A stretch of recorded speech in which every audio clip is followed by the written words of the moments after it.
Salut tout le monde, j'espère que ça va bien. Donc aujourd'hui, une autre petite capsule vidéo. On va faire le cours 5, partie 1.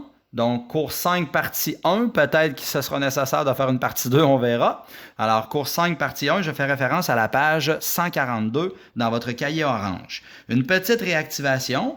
Alors on réactive vos connaissances antérieures. Quelle est la principale différence entre un rapport et un taux? Alors là, j'ai mis la définition complète. Mais simplement se rappeler qu'un rapport, c'est lorsque je compare deux quantités de la même nature. Alors, quand je compare deux grandeurs de même nature ou deux quantités de même nature ayant les mêmes unités, ça, c'est un rapport. Alors, j'ai marqué comparaison entre deux grandeurs de même nature. Un taux, c'est quoi un taux? C'est une comparaison entre deux grandeurs de nature différente ayant des unités différentes. Exemple, je compare des kilomètres avec des heures, ça n'a pas les mêmes unités, alors ça serait un taux. Maintenant, dans chaque cas, détermine si les rapports sont équivalents. Alors, une façon de procéder en secondaire 2, je répète, tu as le doigt à la calculatrice, alors tu peux toutes les calculer. 2 cinquièmes, quand tu le pitonnes, ça fait 0,4. 66 divisé par 165, ce qui donne 0,4. Alors oui, ce sont des fractions équivalentes parce que ça donne le même chiffre quand je les pitonne. Après ça, celui-là, c'est plus facile de la façon de secondaire 1. On voit qu'on a fait x7 en haut, x7 en bas. Puisque j'ai fait x7 en haut et en bas, alors oui, ça serait nécessairement une fraction équivalente. Celui-là, on a 3,4 sur 2 points, c'est comme si c'était une barre oblique, là. Alors 3,4 sur 2,6. On peut le pitonner, 3,4 divisé par 2,6, ça fait 1,307. Ça, c'est 1,307 avec plein de chiffres. Puis 17 sur 13. Alors 17 sur 13, tu pitonnes, ça fait 1,307 et plein de chiffres après la virgule. Alors oui, ça serait des fractions équivalentes parce que quand je les pitonne, ça donne exactement la même quantité. Le dernier, 7 sur 5 ou bien 5 sur 7. Évidemment que 7 sur 5, ça donne 1, quelque chose, puis 5 divisé par 7, ça donne 0, quelque chose. Alors non, ce ne sont pas des fractions équivalentes. Pour chacune des situations suivantes, détermine le taux unitaire. Je répète que le taux unitaire, c'est pour une quantité pour une chose. Exemple, ici, je te dis le débit d'une bonne fontaine est de 19 000 litres d'eau en 5 minutes. Bien là, moi, je te donne le débit en 5 minutes. J'aimerais ça savoir le débit en une seule minute. Alors, qu'est-ce que je vais faire? Je compare des litres avec des minutes. Alors, je vais faire 19 000 litres divisé par 15 minutes. Alors, tu pitonnes ça. 19 000 divisé par 15, ce qui va donner 1200. J'ai-tu fait une erreur, moi, là? 19 000, 1, 2, 3, divisé par 5. Je m'excuse, j'ai marqué 15, mais c'est divisé par 5. Je suis désolé. Alors ici, on divise par 5 minutes, ce qui va donner le taux unitaire, c'est-à-dire 3800 litres par minute. Alors ça serait le taux unitaire, le taux pour une seule minute.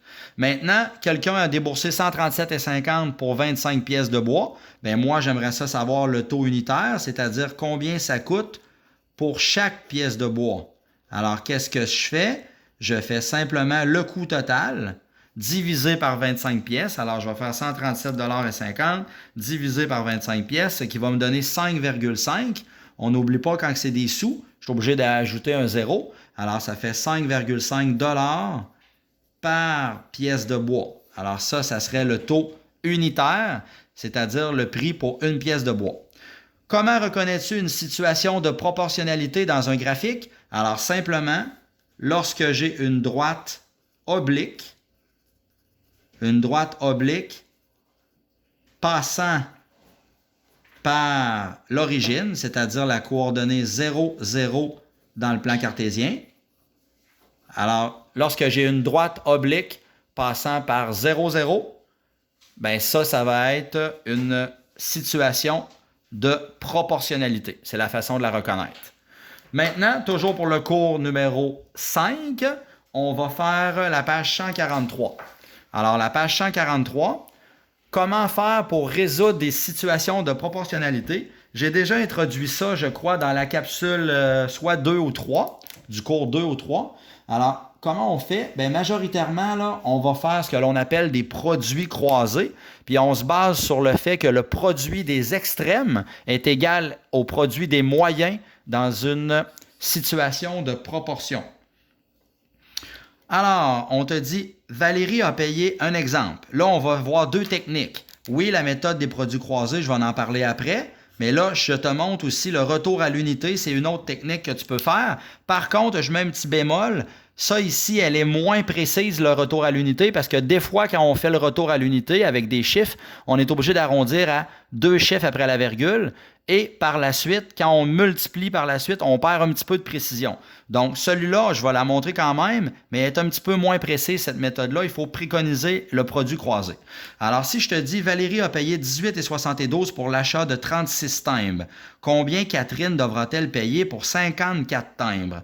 Donc, premièrement, une première façon, ça serait le retour à l'unité. C'est quoi ça, le retour à l'unité? Bien, ce procédé s'appuie sur le fait que dans une situation de proportionnalité, si on connaît le taux unitaire, alors si tu connais le taux unitaire, on peut remplir la table de valeurs à l'aide du coefficient de proportionnalité. Alors, le but, c'est de retrouver le taux unitaire. Puis après ça, si tu connais le prix pour un timbre, bien, tu vas savoir comment faire pour calculer pour 56 timbres. Alors, regardez, qu'est-ce que je fais? Je connais, moi, le prix de 36 timbres qui est 18,72. Alors, pour savoir le prix d'un seul timbre, je fais le retour à l'unité. Alors, je divise par 36 pour savoir un seul timbre. Donc, un seul timbre va coûter combien? Je fais 18,72 divisé par 36, parce que ça, c'est le prix de 36 timbres. Pour savoir le taux unitaire, je fais 18,72 divisé par 36. Si je fais 18,72 divisé par 36, ça va me donner 52 sous. Donc, 52 sous, c'est le prix d'un seul timbre. Et là, après ça, je veux savoir pour 54 timbres, ça va coûter combien? Alors, regardez, pour 54 timbres, mais pour passer de là à là, je vais faire fois 54 timbres. Alors, je fais fois 54. Donc, 52 sous, c'est le prix de 1 timbre. Fois 54, ça va coûter 28 $ et 8 sous.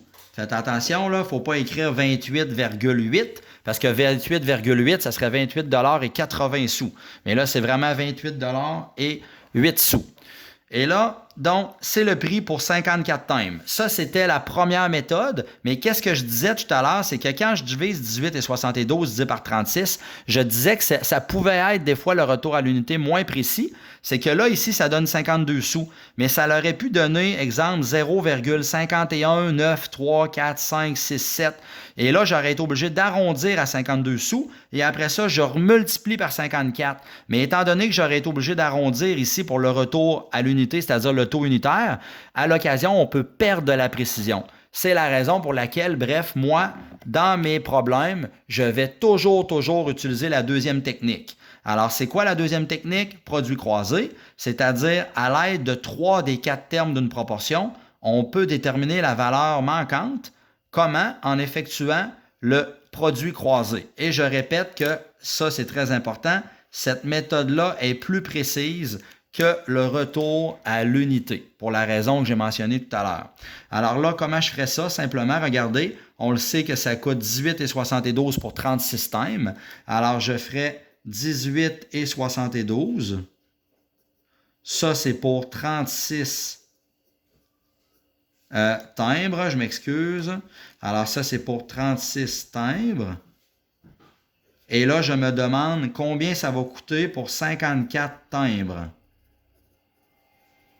Alors, qu'est-ce que je fais? Je mets les timbres à côté des timbres. Et là, je mets un point d'interrogation ou un X.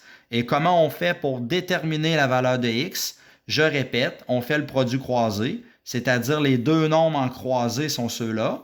Les deux nombres en croisé, je les multiplie et je divise par le nombre qui reste, c'est-à-dire 36.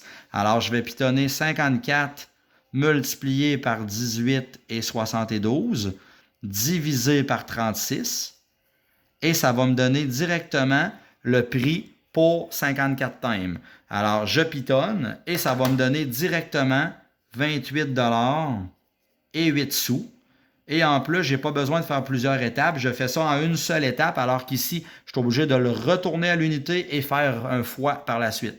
Alors, je fais 54 fois 18,72 divisé par 36. et ça me donne le prix directement. Donc, je répète, je peux le réécrire. On arrive à la même réponse, c'est juste plus rapide et c'est plus précis parce que je n'ai pas besoin d'arrondir lorsque je suis au retour à l'unité.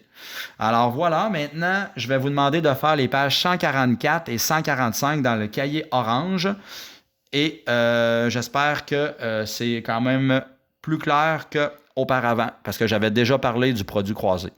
Merci. Bye bye.